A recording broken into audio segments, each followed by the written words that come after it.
Well, I think my video last night was pretty in-depth. I saw some shares of horses popping up this morning, which always happens, right? And then I'll get people messaging me saying, hey, Anthony, did I miss something? Because this horse has shares for sale, but has only raced one time in its life and made a break, or maybe didn't race as good as they'd hoped. Is there any lameness issues? So I can nip all of that in the bud right now. I had a very in-depth conversation with Jason and Dr. Latessa this morning. Judy's money hit up high on her jack. If you're watching the miles, she get out of gear a couple of times. She give that jack a couple of whacks. And there was no other issues. Aunt Sarah was sound this morning, but there's maintenance to be done there. So I don't think there's anything major, but I think there's... What's that? Do what? Go up the inside right there? No. They block it. Well, they just don't know. So, Amy, there's a turning lane. Every so often there'll be a turning lane, and somebody will be slow and block the turning lane. And I hate when people do it, but I've done it myself inadvertently sometimes. So I try not to get too upset about it. It's not a big deal. So we're starting a very weird period, and then of course, as I had reported yesterday and told you guys, a very close family member passed away yesterday. So. I'm trying to figure out what I can do for the funeral and the wake. I have my son who's going to be away at Cooperstown next week, and I'm going to be there.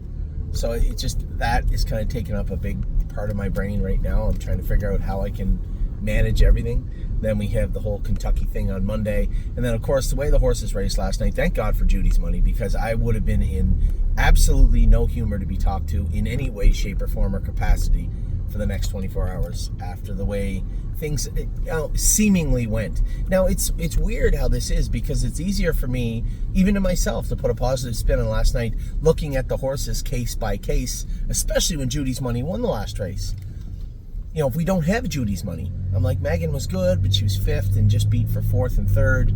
I thought she raced well. I can talk about how good the horses were in some aspects last night, but the overall body of work just wasn't there, right? Bobby made a break. I'm not really worried about Bobby making a break, but I can see by people selling shares that they're awful worried about Bobby making a break. Here's the most positive spin. She tried a half in 58-3 last night. Last 3 quarters in 130. And Amy's probably right. If she doesn't make the break, she more than likely would have won the race. But the thing that I liked most about Bobby last night is she did learn. This is not the same crazy horse that took off wide open in the day we schooled, or it was hot in the qualifying day. This is a much more matured filly, and quite frankly, as I've been making fun of her and calling her stupid, she actually learned that final part of racing quite quickly. If I had her hobbles 1 hole tighter and I wasn't trying to fit her into that 5-hole last night, she probably doesn't make a break. But she did. Megan's lucky day. That's a big ask for a horse their first start. A slow leave from post 9, clear to the front, let one go, follow. And if I get out cleanly, I'm an easy third. I probably trot 59 in a piece. That's a big mile for her. Judy's money had no business going in 57 last night. She'd only been in 2-4. I think we trained her in 2-1 or 2-2 like 3 weeks ago. But 57 and 2 is a huge thing. Now, her leg was big today because she mauled that left hind. Is there a way to get her away from that? You need to go left soon. I think isn't it down here? Yeah. Okay, so I'll get in the left lane. But do you know where you're going, or do you think you know where you're going? Okay, all right, no problem. I'll get in the left lane, ahead of these 2 cars. So, Steph's Hope, that's what she was ready to go last night. 2 minutes. I didn't expect him to go in 56. I don't think anybody expected the fillies to go in 56 and 57. I certainly didn't. On the way down, I said in the video, 58, 59, that's pretty much what they're ready. Steph's Hope would be close because 2 minutes would put her 5 lengths off the lead. It's a good mile for her, 2 minutes. Yeah, she qualified in 2-3, but she did have a ton of mucus that day. And we haven't done much more than train her 1 hard mile and 2-4 in the race bike. So in her entire life on planet Earth, she's been in 2-3 and 2-4. They went 7 seconds faster last night. These horses will get better as the year goes on. It's a big, strong filly, and she will get better. I had Steve today texted me a million times about Nassau. He's worried that everybody thinks that somehow he shoved this horse down and he's this. I said, Steve, he's no different than anybody else. I was bidding on the horse. Nassau will be fine. I like like you, I'm used to buying the horses, patching them up, and away you go. They start doing well right away. But that's not always the way it works out. I forget, Patrick the Piranha was, left here. Patrick was terrible when we bought him for 2 months. So it doesn't always work, and it doesn't have to work out that way. That horse fits that class for a certain amount of time, and then after that, he has to be a better horse, or we get rid of him. That's it. You know it. So whether he makes it all right away in a 3-month period or 2-month period, or it takes him a little bit longer, it doesn't matter. He'll get there. Is it this one here or the next one? Yes. The next. Oh yeah, it's not this one. So these are the little fires that I'm putting out. I wake up also, Lou Armstrong. Didn't take everybody long to scoop those up. Gone in like an hour. Am I shocked? That's good. You sound angry. No, I was a little surprised because the other filly took like 2 days, and then finally somebody bought a chunk of them. And What, the white-faced filly? yeah. Really? Well, she was a little bit more too, right? I guess it has to be a financial palatability. I don't even know if that's a word. I just said it. Are people comfortable with that? Right? 590 is not 320, and 320 for my just colt that looks that good is obviously, I would say, borderline. I see your car. Okay, well, Borderline. distracted easy. I get distracted easy. What's on the ground? I don't know. A dog chew toy. toy, dog toy. So last night, Lauren took Amy's vehicle down to Scioto because she was in the meadows. And anyway, we're just picking it up. Don't forget your drink. Alright, well, I'm going to Target. Okay, you go to Target. I'm going to go to the barn for a minute. And Can you make sure that Bobby's leg looks okay? Bobby's leg looks fine because it was cold and hard last night when we left. She's got that little yeah, bump. but she hit the other one as well. What do you mean hit the other one? She marked up the right hind jack. Oh, I'm not worried about that. But yes, I'll look. Promise, I'll look. Get! Skedat! And get your hawks done. Okay, bye. Oh, God. So, Amy was here, and Amy's like super anxious because if you guys know anything about Cooperstown, there's many of you out there that have been messaging me, and you do. The kids go to this barracks, right? They're separated from us. So Amy is, anxious. She doesn't know how Ollie will be in that type of setting. I said, really? He's moved to a different country and plays baseball for 2 teams on both sides of the border, and you think the barracks are going to worry him? I think it'll be fun, and I think he'll have a lot of fun. So there's the anxiety of that with Amy, and then, of course, making sure everything is packed for the kids. Do I have enough sunscreen? Do I have enough snacks? Should I bring that little stool that you can put in the stands? No. Just leave it all there. Bring some clothes. That's it. So, just all this weird stuff floating around, right? That I'm not used to. And the horse stuff's easy, right? Judy's money, that's a bruise. It'll get cleaned up. Can we fix that? That's a tougher question to answer. Obviously, we've been through this with Memento Mori, right?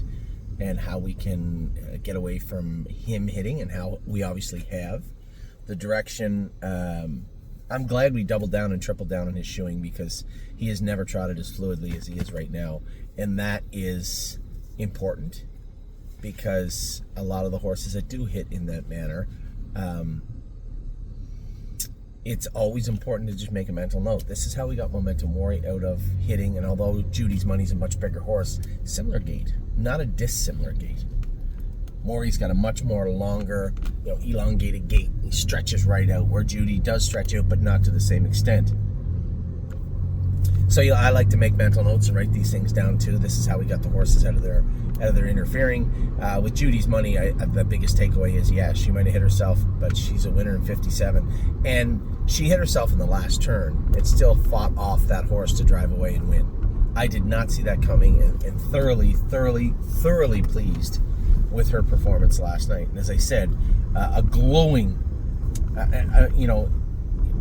looking at the roster of horses that raced last night, how they raced and what they did, obviously the shining star, without a doubt, was Judy's Money. So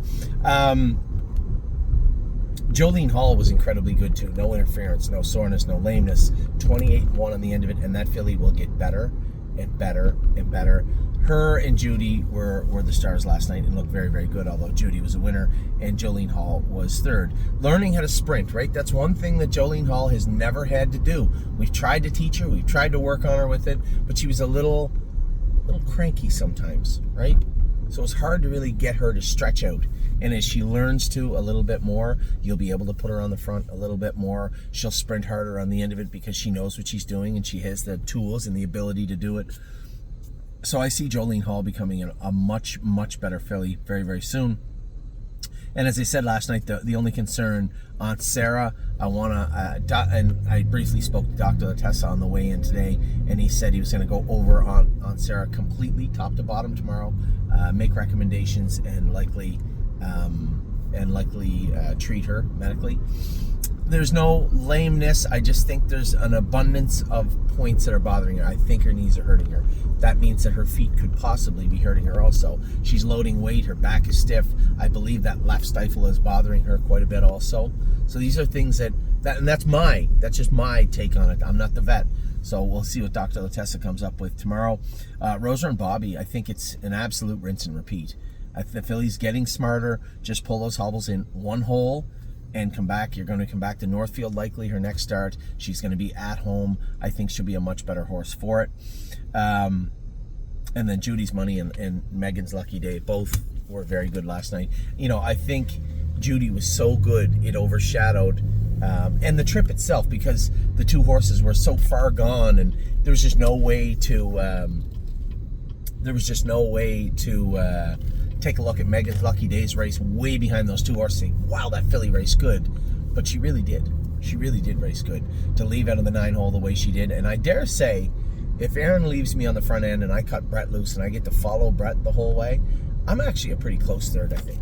I don't think I beat Brett. I don't think I beat Dan Noble, but I think she's an easy third and probably a very, very good third, and it's a much different conversation than the one we've been having.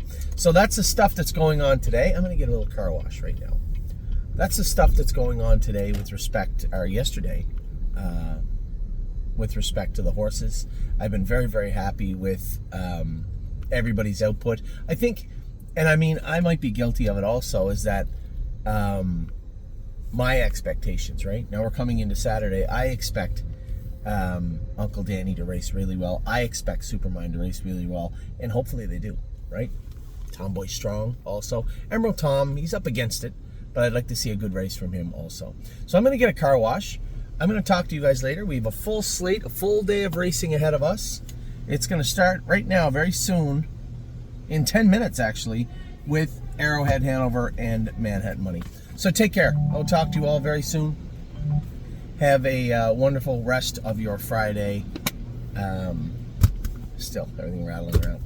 Have a wonderful rest of your Friday, and I hope you have a much more stress-free weekend than I'm about to have.